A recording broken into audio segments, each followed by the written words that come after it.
आज के हमारे वीडियो में आपका बहुत बहुत स्वागत है। आज हम टेक्निकल एनालिसिस सिंप्लीफाइड एक नई सीरीज़ शुरू करने वाले हैं। इस सीरीज़ का मकसद ये है कि जो बिगिनर लोग मार्केट में आते हैं या जो नए लोग हैं या फिर जो सोच रहा है कि मार्केट में आने के लिए या फिर ट्रेडर बनने के लिए टेक्निकल एनालिसिस उनको एकदम सिंपल तरीके से समझाया जाए। हम बिल्कुल सिंपल तरीके से हम टेक्निकल एनालिसिस समझाएंगे, जिसके अंदर price movement, chart patterns, indicators, candlestick, डाउ थियरी, ट्रेडिंग साइकोलॉजी और साथ ही साथ जो मूविंग एवरेजेस वाला पार्ट है वो काफ़ी खास होने वाला है हमारे वीडियो में। हमारा टारगेट रहेगा कि हम सीरीज़ को पूरी तरह से सिंपल रखें, ना कि कोई ज़्यादा कॉम्प्लिकेटेड चीज़ें यूज़ करेंगे, ना तो ज़्यादा ऑप्शन डेटा ये वो सब कॉम्प्लेक्स चीज़ें यूज़ करेंगे। बिल्कुल सिंपल रखेंगे इस चीज़ को। तो चलिए शुरू करते हैं आज के वीडियो को। तो सबसे पहले मैं एक मिथ क्लियर कर देता हूँ कि हम टेक्निकल एनालिसिस को सिर्फ शॉर्ट टर्म में ही देख सकते हैं। ये सबसे बड़ा मिथ है। आप टेक्निकल एनालिसिस से लॉन्ग टर्म में और शॉर्ट टर्म में दोनों में ही देख सकते हो। दोनों की एनालिसिस पॉसिबल है, लेकिन फंडामेंटल एनालिसिस इससे बिल्कुल उल्टा है कि उससे सिर्फ बस लॉन्ग टर्म एनालिसिस कर सकते हो। फंडामेंटल एनालिसिस और टेक्निकल एनालिसिस, इन दोनों में बेसिक फ़र्क यह है कि फंडामेंटल हमेशा आपको पास्ट बताता है और टेक्निकल हमेशा आपको फ्यूचर बताता है। तो जो भी लोग फंडामेंटल एनालिसिस देखते हैं उनमें मेजरली रेशियोज़ के बारे में फोकस किया जाता है, साथ ही साथ मैनेजमेंट कैसी है, बिजनेस कैसा है, सेक्टर कैसा परफॉर्म कर सकते हैं, पीयर ग्रुप कैसा परफॉर्म कर रहा है। ये जो भी चीज़ें देखी जाती है वो बस पास्ट से कंपेयर होती है। जैसे सी सेल्स ग्रोथ आप पास्ट से कंपेयर करोगे, किसी को नहीं पता कि आने वाले टाइम में कैसा परफॉर्मेंस हो सकता है। बस पास्ट को देख के आपको एक अंदाज़ा लगाना है कि प्रॉफिट तो आने वाला टाइम में बढ़ सकता है क्योंकि सेक्टर भी ग्रो कर सकता है, तो फंडामेंटल्स भी अच्छे परफॉर्म करेंगे।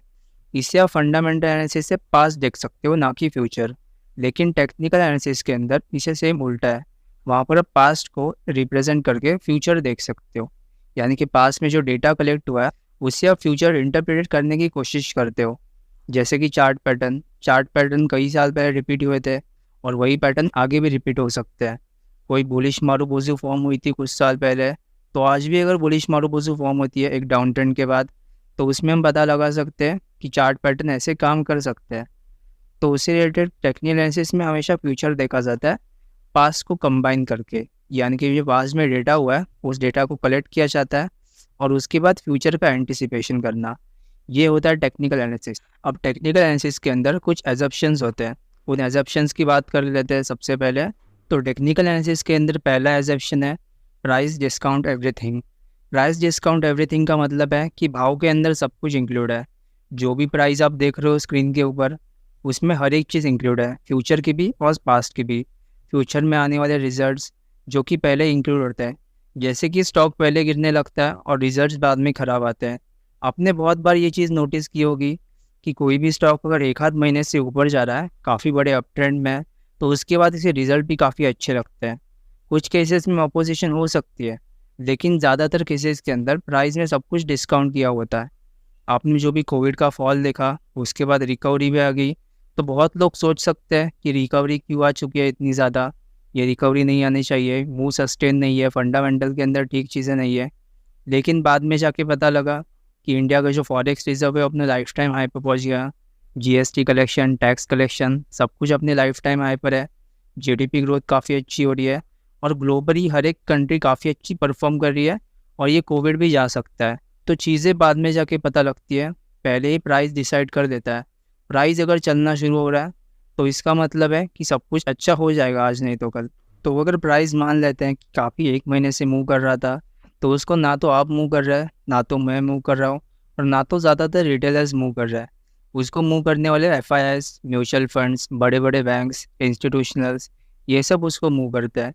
तो इन सब के पास इंफॉर्मेशन थोड़ी ज़्यादा रहती है, नॉलेज थोड़ी ज़्यादा रहती है। ये भी हो सकता है कि कंपनी के अंदर उनके लिंक्स हो, तो वो पहला पोजीशन बना लेते हैं और जब वो पोजीशन बनाते हैं तो प्राइस के अंदर सब कुछ डिस्काउंट हो जाता है। और यही से हमारा दूसरा पॉइंट है, वॉल्यूम शोज़ एवरीथिंग। अब वॉल्यूम का मतलब ये है कि किसने किसने बाय किया और किसने किसने सेल किया। अगर मान लेते हैं एक बंदा कोई तो बाय करता है एक स्टॉक और दूसरा बंदा सेल करता है उसी स्टॉक को, तो वॉल्यूम होगा 1 शेयर। जैसे ही 1000, 1 लाख, ऐसे हर एक ट्रांजेक्शन पे हर एक क्वांटिटी ऐड होती रहती है, उसको हम सिंपल टर्म्स में वॉल्यूम बोलते हैं। अब मान लेते हैं कि स्टॉक ऑलमोस्ट 5% के मुंह दे चुका है एक ही दिन के अंदर, लेकिन वॉल्यूम उसके अंदर पूरी तरह से नॉर्मल है, जो शेयर्स पहले से ट्रेड होते थे, मतलब नॉर्मल क्वांटिटी जो पहले दिन ट्रेड होती थी, वही क्वांटिटी आज भी ट्रेड हुए है। कोई बहुत ज़्यादा वॉल्यूम के अंदर उछाल नहीं है। या कोई भी स्टॉक 5% गिर जाता है एक ही टाइम पे, एक ही दिन के अंदर अगर 5% का फॉल आ जाता है और उसके अंदर भी वॉल्यूम नॉर्मल है, तब वो चीज़ नकली हो सकती है। वो फॉल भी और वो राइज भी, दोनों ही चीज़ नकली होने के चांसेस काफ़ी ज़्यादा है, क्योंकि बहुत सारे लोगों ने इसे पार्टिसिपेट नहीं किया। जब ज़्यादा लोग पार्टिसिपेट करेंगे तब वॉल्यूम अच्छे से फॉर्म होगा और तभी स्टॉक के चलने के चांसेस काफ़ी ज़्यादा है। और साथ ही साथ और एक चीज़ आपने नोटिस की होगी, डिलीवरी परसेंटेज।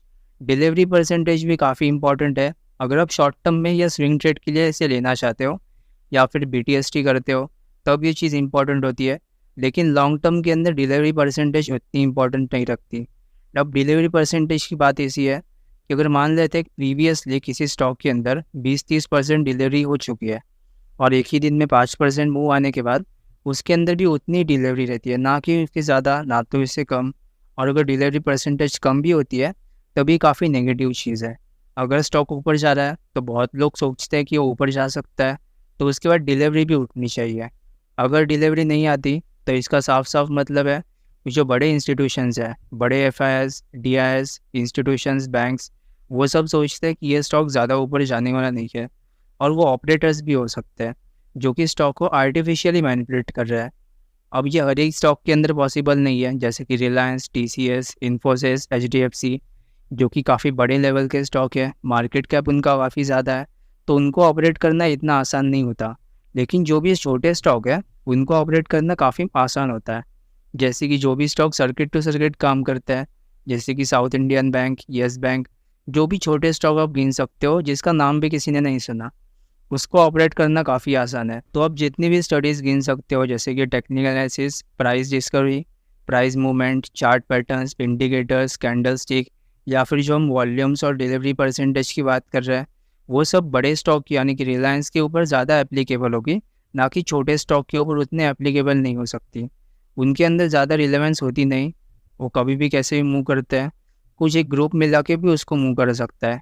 और ज़्यादातर न्यूज़ फ्लो के ऊपर ही वो मूव करते हैं, ना तो किसी टेक्निकल के ऊपर, ना ही फंडामेंटल के ऊपर। फंडामेंटल उनके पूरी तरह से ख़राब होते हैं तभी वो इस रेट पे मौजूद है, नहीं तो वो इसी रेट पे होते ही नहीं। तो इससे हमें ये बात तो पता लगती है कि वॉल्यूम को देखना कितना इंपॉर्टेंट है। अगर कोई भी प्राइस ऊपर जा रहा है या नीचे जा रहा है तो उसको वॉल्यूम का सपोर्ट होना काफ़ी ज़रूरी है। अगर वो बिना वॉल्यूम के सपोर्ट लिए ऊपर जा रहा है तभी वो चीज़ ज़्यादातर फेक हो सकती है, और जो मूव इसने ली है वो मूव पूरी तरह से कैंसिल भी हो सकती है। तो वॉल्यूम के ऊपर ध्यान रखिएगा अब जो भी ट्रेड लेते हो उसके पहले। टेक्निकल एनालिसिस के अंदर और यहाँ तक कि हमारे लाइफ के अंदर भी एक तीसरी अजम्पशन ये भी है, हिस्ट्री रिपीट इटसेल्फ, यानी कि इतिहास खुद को दोहराता है। जो भी साइकिल्स आप पहले देखते हो, जैसे कि धूप आती है, उसके बाद बारिश आती है, उसके बाद सर्दी आती है, वही साइकिल्स मार्केट के अंदर भी होती है। पहले एक अपमूव आती है, उसके बाद करेक्शन, फिर एक अपमूव आती है, फिर उसके बाद करेक्शन। यही साइकिल मार्केट के अंदर चलती रहती है।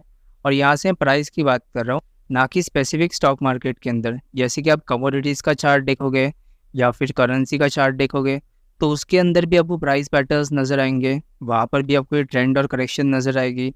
और जो सेक्टर में भी साइकिल काम करते हैं, जैसे कि अगर ऑटो सेक्टर की बात करें तो 2018 से उसमें करेक्शन चल रही है, तो करेक्शन में स्टॉक काफ़ी नीचे आ चुके हैं और वहाँ से जो बुरी साइकिल चल रही थी वो काफ़ी बड़ी साइकिल है। अब हिस्ट्री रिपीट इटसेल्फ का साफ साफ मतलब है कि साइकिल भी खुद को रिपीट करता है, जैसे कि अप ट्रेंड वाली साइकिल और डाउन ट्रेंड वाली साइकिल। जो 2018 के पहले जो बुल मार्केट थी, यानी कि 2014 से लेकर 18 तक, उस टाइम जो मारुति का स्टॉक था वो 1,500 से लेकर 10,000 तक हो गया था। तो काफ़ी बड़ी बुल मार्केट उसने पहले ही देख चुका है और बाद में बड़ी करेक्शन के अंदर एंटर कर गया, और अभी इस टाइम के अंदर फिर से बड़ी बुल मार्केट स्टार्ट हो सकती है। तो इस चीज़ को कहते हैं साइकिल, लेकिन ये मीडियम टर्म की साइकिल है। अगर आप छोटा टाइम फ्रेम देखो, जैसे कि 1 आवर का टाइम फ्रेम, 30 मिनट्स का टाइम फ्रेम, तो उसके अंदर भी आपको साइकिल्स नज़र आएंगे। जैसे कि कोई स्टॉक ऊपर जा रहा है, फिर उसकी करेक्शन हो रही है, फिर वो ऊपर जा रहा है, और उसको भी हम छोटी छोटी साइकिल्स कह सकते हैं, जिसको आप स्विंग ट्रेड करने के लिए यूज़ कर सकते हो। 1 आवर का टाइम फ्रेम या फिर 1 डे का टाइम फ्रेम, इन दोनों के बीच में अगर टाइम फ्रेम में आप ले देते हो ट्रेड, तो वो स्विंग ट्रेड करने के लिए काफ़ी बेहतरीन माना जा सकता है। इसके ऊपर हम बाद में बात करेंगे, लेकिन साइकिल्स खुद को रिपीट करते हैं और इसी का मतलब है हिस्ट्री रिपीट इटसेल्फ। ना ही स्टॉक मार्केट के अंदर हर एक चीज़ के अंदर ये चीज़ एप्लीकेबल है। तो हिस्ट्री के अंदर पहले भी प्राइस के बाद एक ट्रेंड आता था और ट्रेंड के बाद करेक्शन। और यही से हमारा चौथा पॉइंट है, जो कि प्राइस ट्रेंड के अंदर मूव करता है, ना कि रैंडमली मूव करता। आपने हमेशा चार्ट के अंदर देखा होगा कि प्राइस में आप जैसे ही चार्ट खोलोगे, जैसे ही लॉन्ग टर्म का चार्ट खोलोगे, उसको क्लियर करोगे, तो उसके अंदर आपको या तो अप ट्रेंड नज़र आएगा, या तो डाउन ट्रेंड, या फिर साइडवेज। तीनों में से एक चीज़ आपको नज़र आ सकती है, ना कि कोई चौथी चीज़। तो अप ट्रेंड का मतलब है कि प्राइस एक ट्रेंड के अंदर मूव कर रहा है, डाउन ट्रेंड का भी मतलब है प्राइस एक ट्रेंड के अंदर मूव कर रहा है, और साइडवेज का मतलब है कि वह स्टॉक कई सालों से करेक्शन कर रहा है, तभी वो साइडवेज है। करेक्शन के अंदर साइडवेज होना पॉसिबल है, लेकिन ट्रेंड के अंदर साइडवेज होना पॉसिबल नहीं है। टेक्निकल एनालिसिस ये मान के चलता है कि जो प्राइस हमें दिख रहा है स्क्रीन के ऊपर, वो स्क्रीन में सब कुछ इंक्लूड है, जो कि प्राइजेस में उसके रेशोज़, बैलेंस शीट, फंडामेंटल्स, जो भी चीज़ उसमें आ सकती है, वो सब कुछ इंक्लूड है प्राइस के अंदर। अब चलिए मैं आपसे एक सवाल पूछता हूँ कि मार्केट को कौन ऑपरेट करता है, या कौन जो मार्केट को चलाता है। इसमें जो भी ऑप्शंस दिखाई दे रहे हैं आपको स्क्रीन के ऊपर, आप चाहे तो वीडियो पॉज करके देख सकते हो कौन से ऑप्शंस हैं। वो सारे ऑप्शंस में से मार्केट को कौन सी चीज़ इन्फ्लुएंस करती है। तो आप में से बहुत सारे लोगों ने ऑप्शन देखे होंगे, जवाब भी दिया होगा। तो उसमें से सही चीज़ है कि हर एक चीज़ मार्केट को इन्फ्लुएंस करती है। अब जैसे मान लेते हैं कि करेंसी के रेट चेंज होते हैं। अब जैसे ही करेंसी के रेट चेंज होते हैं, जो कंपनीज बाहर एक्सपोर्ट करती है या जो बाहर से इंपोर्ट करती है, उनके अंदर पॉजिटिव या नेगेटिव इम्पैक्ट हो सकता है। ये चीज़ भी पॉसिबल है कि अगर रुपये डेप्रिसिएट होता है, तो उसके बाद जो एक्सपोर्टर्स हैं, जैसे कि आईटी कंपनीज़ या फिर ऐसी कंपनीज़ जो अपनी चीज़ें बाहर एक्सपोर्ट करती है, उनको काफ़ी बड़ा फ़ायदा हो। और जो भी कंपनीज़ बाहर से रॉ मटेरियल इंपोर्ट करती है, उनको नुकसान हो सकता है। और जो भी नुकसान होगा वो बाद में होगा, क्वार्टर एंड क्वार्टर में रिजल्ट्स आएंगे, तभी हम इसे नुकसान देखेंगे। लेकिन अगर आप ध्यान से सोचो तो अभी के अभी इस चीज़ का कोई फ़र्क नहीं पड़ने वाला। और एक एग्जांपल देख लेते हैं, जो कि है बजट वाला दिन। बजट वाले दिन में आपने बहुत बार देखा होगा कि मार्केट या तो बहुत ज़्यादा ऊपर जाती है या बहुत ज़्यादा नीचे आती है। जैसे कि 2019 में जो बजट हुआ था, उसके अंदर निफ्टी के अंदर 300 पॉइंट्स का फॉल आ गया था। तो बजट काफ़ी ख़राब था, तो फॉल आ गया। लेकिन बजट तो आज ही इम्प्लीमेंट नहीं होगा, उसको काफ़ी बड़ा टाइम लगेगा। लेकिन बजट तो आ चुका है, उसका इम्पैक्ट आज के आज फंडामेंटल्स के ऊपर आने वाला नहीं है, उसका इम्पैक्ट आएगा कुछ टाइम के बाद। और जो भी करेंसी फ्लक्चुएशंस, पॉलिटिक्स के अंदर चेंज, वेदर कंडीशंस, या फिर जो भी कंडीशन आप मान सकते हो, उसका इम्पैक्ट बहुत टाइम बाद आएगा फंडामेंटल्स के अंदर, ना कि अभी। लेकिन ऐसी कौन सी चीज़ है जो प्राइस को अभी के अभी मूव करने को मजबूर कर देती है? आप में से बहुत लोगों ने सही सोचा होगा। इस चीज़ का नाम है सेंटिमेंट। आपके सेंटिमेंट ख़राब होते हैं या अच्छे होते हैं, उसके ऊपर डिपेंड करेगा कि प्राइस आने वाले टाइम के अंदर अप मूव आ सकती है या डाउन मूव। अब मान लेते हैं वही एग्जांपल से कि कंपनी की अर्निंग्स बहुत ज़्यादा ख़राब हो जाती है, तो उससे ना तो कंपनी के फंडामेंटल्स बहुत ज़्यादा बिगड़े हैं, क्योंकि अर्निंग जो ख़राब आई है वो तो टेम्पररी है। उसमें अगर ऐसे चांसेस दिखाई दे रहे हैं कि जो ख़राब अर्निंग आई है वो बस इसी क्वार्टर के लिए है, ना तो ज़्यादा देर टिकने वाली है, तो उसके अंदर आपके सेंटिमेंट्स ख़राब होंगे, ना कि कंपनी का कोई बैलेंस शीट या फिर फंडामेंटल्स ख़राब नहीं होंगे कंपनी में, ख़राब होंगे वो जो आपके सेंटिमेंट्स। या अगर कोई चेंज आता है, जैसे कि मान लेते हैं बजट में कोई चेंज आता है, तो बजट आज के आज तो इम्प्लीमेंट होने वाला है नहीं, उसको इम्प्लीमेंट होने में थोड़ा सा टाइम और लग सकता है। फंडामेंटल के अंदर बहुत ज़्यादा और चेंजेस आते हैं। लेकिन अगर बजट ख़राब आ जाता है, तो उससे सेंटिमेंट्स ख़राब होंगे और सेंटिमेंट्स इम्प्लाई करेंगे मार्केट को, और जो भी चीज़ फॉर्म होगी उसमें प्राइस के अंदर नज़र आ जाएगा। अगर प्राइस में बहुत ज़्यादा फॉल आया, तो मान सकते हो कोई ख़राब इवेंट आ चुका है। और अगर प्राइस के अंदर काफ़ी बड़ा राइज आ गया, तो आप मान सकते हो कि अच्छा इवेंट आ सकता है। और मोर और लेस मार्केट की हर टाइम नज़र सही रखती है। जैसे कि प्राइस में अगर बहुत बड़ा फॉल आ रहा है, तो बाद में जाकर कंपनी के रिजल्ट्स या कंपनी के फंडामेंटल्स ख़राब होना शुरू हो जाते हैं। जैसे कि मान लेते हैं मारुति जब 10,000 के लेवल पर खड़ा था, तब फंडामेंटल्स के अंदर तो कोई प्रॉब्लम नहीं थी, लेकिन स्टॉक नीचे आना शुरू हो गया। बाकी ऑटो स्टॉक भी नीचे आना शुरू हुए। लेकिन जो बैलेंस शीट देखने वाले थे या फिर जो हमारे रिटेल दोस्त थे, वो इसको अंडर एस्टिमेट करते रहे कि कंपनी के फंडामेंटल्स तो काफ़ी अच्छे है, धंधा काफ़ी अच्छा चल रहा है, तो ये काफ़ी नीचे क्यों आ रहा है इतने स्टॉक, उसमें जो बाई करते रहे, और उसके बाद ये नीचे आ चुका है। तो प्राइस के अंदर हर एक चीज़ वो मौजूद है जो आने वाले टाइम में या तो हो सकती है या फिर होने के चांसेस काफ़ी ज़्यादा है। हर एक चीज़ प्राइस के अंदर इंक्लूड होती है। अगर आप प्राइस देख लेते हो तो इसका मतलब है फंडामेंटल भी फॉलो कर रहे हो इनडायरेक्टली, क्योंकि जो फंडामेंटल देखने वाले लोग हैं जो कि काफ़ी बड़े लोग हैं, यानी कि बड़े साइज़ के एच एन आईज, वो भी तो फंडामेंटल देख रहे हैं और उसके हिसाब से पोजीशन बना रहे हैं। अगर वो पोजीशन बनाते हैं तो वो इतने बड़े हाथ हैं कि उनकी आवाज़ आपको साफ सुनाई देगी। और वो आवाज़ कौन सी है? प्राइस। प्राइस अगर आप ठीक से पढ़ना सीख गए तो इसका मतलब है आप उनकी बड़ी आवाज़ सुन सकते हो। और उनके पास नॉलेज काफ़ी ज़्यादा है, इन्फॉर्मेशन काफ़ी ज़्यादा है, लिंक्स भी उनके हो सकते हैं, और स्टडी भी वो काफ़ी करते हैं, पूरा दिन इसी के अंदर लगे रहते हैं। तो उसके लिए उनकी बड़ी आवाज़ भी सही निकलती है ज़्यादातर केसेस के अंदर। लेकिन अगर कभी वो भी गलत निकल जाता है तो उसके अंदर हम स्टॉप लॉस लगा सकते हैं। स्टॉप लॉस का मतलब है एक ऐसा प्राइस जिसके ऊपर हमें बाहर निकलना है किसी भी हाल में। कितनी भी अच्छी कंपनी हो, किसी भी हाल में हमें बाहर निकलना है। कितना भी अच्छा प्रॉफिट आपको दिखाई दे रहा हो, हमें उससे बाहर निकलना है एक बार के लिए। अगर हमारा स्टॉप लॉस हिट हो जाता है तो अब सेंटिमेंट्स के अलावा और एक चीज़ जो प्राइस के अंदर इंक्लूड है वो कि आपके इमोशंस। और इमोशंस के अंदर दो चीज़ें काम करती है। आपने बहुत बार ये चीज़ें सुनी होंगी, ग्रीड और फियर। ग्रीड और फियर एक ऐसे इमोशंस है जो प्राइस को मूव करने में मदद करती है। आपने बहुत बार सुना होगा, जब मार्केट ऊपर जा रही है तो उसके अंदर ग्रीड होती है, और जब मार्केट नीचे आ रही है तो उसके अंदर फियर होता है। ये चीज़ें पूरी तरह से गलत है। अगर मार्केट ऊपर जा रही है तो उसके अंदर ग्रीड और फियर दोनों है, और अगर मार्केट नीचे आ रही है तो उसके अंदर भी ग्रीड और फियर दोनों है। अगर मान लेते हैं कि मार्केट ऊपर जा रही है तो उसके अंदर ये चीज़ तो कंफर्म है कि बायर्स ज़्यादा है और सेलर्स कम है। लेकिन सेलर्स जो है उनके अंदर एक फियर है कि आज जो महंगा बिक रहा है कल नहीं बिकेगा, कल गिर सकता है, इसलिए वो आज बेच रहा है। और बायर के अंदर एक ग्रीड है कि आज जो बिक रहा है, आज जो सस्ता है, आगे और ज़्यादा महंगा हो सकता है। तो बायर एक सेलर, दोनों में जो कॉम्बिनेशन हो रही है, दोनों में जो ट्रांजैक्शन हो रही है, उससे वो प्राइस फॉर्म हो रहा है। ग्रीड और फियर दोनों के अंदर मौजूद है। तो भले ही मार्केट ऊपर जा रही है या फिर नीचे आ रही है, ग्रीड और फियर हमेशा काम करता रहेगा। डिपेंड ये करता है कि प्राइस ऊपर जा रहा है या नीचे जा रहा है, उसके अंदर बायर्स ज़्यादा है या सेलर्स ज़्यादा है। सेंटिमेंट काफ़ी अच्छे से काम करते हैं, चार्ट्स काफ़ी अच्छे से काम करते हैं, लेकिन ग्रीड और फियर आपको हमेशा मिलेगा। अगर किसी भी टाइम बायर्स के अंदर बहुत ज़्यादा ग्रीड हो चुकी है, सेलर कोई ज़्यादा बचा नहीं है, आप आसपास देखते हो कि हर एक बंदा स्टॉक मार्केट की बात कर रहा है, क्योंकि स्टॉक मार्केट काफ़ी ऊपर जा रहा है, तो उसमें हो सकता है कि ग्रीड काफ़ी ज़्यादा है और वो टॉप लगने के चांसेस काफ़ी ज़्यादा है। और अगर आप ऐसे देखते हो कि बहुत ज़्यादा मार्केट गिरी जा रही है और उसके बाद हर एक जन स्टॉक मार्केट से डर रहा है, कोई भी स्टॉक मार्केट की बात नहीं कर रहा, हर कोई इसे दूर भागना चाहता है, तो उसके अंदर फियर काफ़ी ज़्यादा होता है, तो वहाँ पे बॉटम लगने के चांसेस काफ़ी ज़्यादा है। लेकिन भले ही मार्केट ऊपर जा रही है या नीचे जा रही है, बायर्स और सेलर्स हमेशा रहेंगे। गिरती मार्केट के अंदर भी आपको सेलर्स मिलेंगे और बायर्स भी मिलेंगे, और ऊपर जाते हुए मार्केट के अंदर भी आपको सेलर्स और बायर्स दोनों मिलेंगे। और जो भी सेल कर रहा है उसके अंदर भी ग्रीड और फियर हो सकती है, और जो भी बाय कर रहा है उसके अंदर भी ग्रीड और फियर हो सकती है।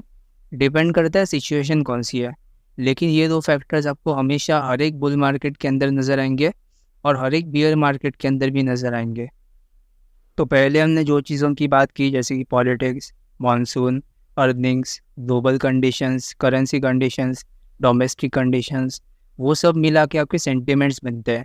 और सेंटिमेंट्स के बाद ग्रीड और फियर अप्लाई होता है, और उसके बाद जो निकलता है वो होता है प्राइस। तो प्राइस सबसे प्योरेस्ट फॉर्म है, उसके अंदर सब कुछ इंक्लूड है, हर एक चीज़ उसके अंदर इंक्लूड है। आप जितने उसके अंदर इंडिकेटर्स ऐड कर दे या फिर बहुत ज़्यादा इंडिकेटर्स आप प्राइस के ऊपर अप्लाई कर दोगे तो उससे प्राइस छिप जाएगा, और प्राइस जैसे छिप जाएगा आपको बहुत ज़्यादा चीज़ें नज़र नहीं आएंगी, और जो साफ सिंप्लिसिटी है वो कहीं चली जाएगी। जैसे ही सिंप्लिसिटी चली जाएगी आपके सिस्टम में से, तो आपका प्रॉफिट होना कम हो जाएगा। आपका सिस्टम ज़्यादा से ज़्यादा सिंपल होना चाहिए, ना कि ज़्यादा कॉम्प्लिकेटेड। सिंपल चीज़ें तभी काम करती है जब उसके अंदर बहुत सारे रिसर्च इंक्लूड हो, बहुत सारे फैक्ट्स, बहुत सारी स्टडीज़, बहुत लोगों का एक्सपीरियंस उसके अंदर इंक्लूड हो, तभी वो चीज़ें ज़्यादा अच्छे से काम करती है और तभी वो चीज़ें सिंपल हो सकती है। तो इस बात को आप ज़रूर नोट कीजिएगा कि कैसे मूव करती है, और अपने चार्ट स्टडी में आप इसे यूज़ कर सकते हो। अब टेक्निकल एनालिसिस के ऊपर और एक फैक्ट बता देता हूँ कि टेक्निकल एनालिसिस के अंदर क्या ज़्यादा इंपॉर्टेंट है, क्यों ज़्यादा इंपॉर्टेंट नहीं है। चीज़ें कौन सी फॉर्म हो रही है, प्राइस कैसे फॉर्म हो रहा है, वो ज़्यादा इंपॉर्टेंट है। प्राइस क्यों फॉर्म हो रहा है, क्यों इतना ऊपर जा रहा है या क्यों इतना नीचे आ रहा है, क्यों साइडवेज के अंदर है, क्यों ज़्यादा इंपॉर्टेंट नहीं है। क्या ज़्यादा इंपॉर्टेंट है, ऊपर जा रहा है तो क्या जा रहा है, ऊपर कितना जा सकता है, प्राइस कैसे मूव कर सकता है, वो ज़्यादा इम्पोर्टेंट है।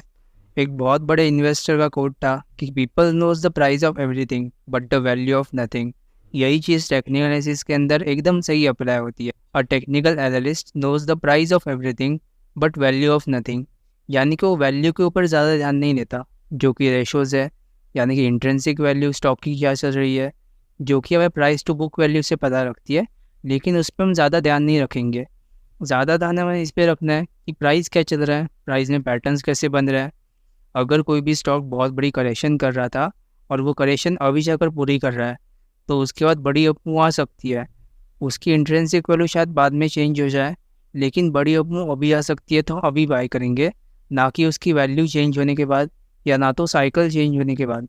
ख़राब साइकिल के अंदर आपको अच्छी वैल्यू मिल सकती है। अगर कोई भी साइकिल ख़राब चल रही है तो उसका मतलब है कि वैल्यू भी गिर सकती है स्टॉक की, और जैसे ही वैल्यू गिरेगी उसकी इंट्रिंसिक वैल्यू भी गिर सकती है। यानी कि प्राइस जब नीचे आ रहा है तो उसके बाद फंडामेंटल्स ख़राब हो रहा है, बैलेंस शीट ख़राब हो रही है, लेकिन उसका ही मतलब है कि टेक्निकल एनालिसिस के लिए एक अपॉर्चुनिटी क्रिएट हो रही है, और वो अपॉर्चुनिटी इस चीज़ की है कि वो बाय कर सकता है जैसे ही करेक्शन ख़त्म होती है तब। तो आज के लिए बस इतना ही। अगर आपको आज का वीडियो पसंद आया हो तो इसे लाइक ज़रूर कीजिएगा, अपने दोस्तों के साथ भी ज़रूर शेयर कीजिएगा, ताकि हम जो सिंपल चीज़ें हम बताने वाले हैं टेक्निकल एनालिसिस के ऊपर, आप सिंप्लिसिटी आप समझा सको। और आगे आने वाले वीडियोस के अंदर हम बहुत सारे चार्ट्स इंक्लूड करेंगे, चार्ट पैटर्न्स, कैंडलस्टिक, डाउ थियरी, इंडिकेटर्स भी इंक्लूड करेंगे। लेकिन इंडिकेटर्स वही इंक्लूड करेंगे जो आपके लिए हेल्पफुल हो, आपको पैसा बना के दे सके, ना कि कोई ऐसी इंडिकेटर्स जो बहुत ज़्यादा कॉम्प्लेक्स हो समझाने के लिए भी और समझने के लिए भी। उसका आपको आने वाले टाइम में कोई यूज़ नहीं होगा।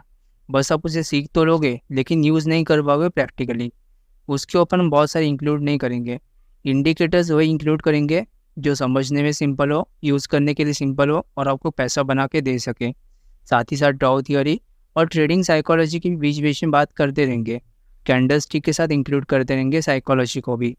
तो हमारे चैनल को भी सब्सक्राइब कर दीजिएगा और उस बेल आइकन को भी प्रेस कर दीजिए। Thank you.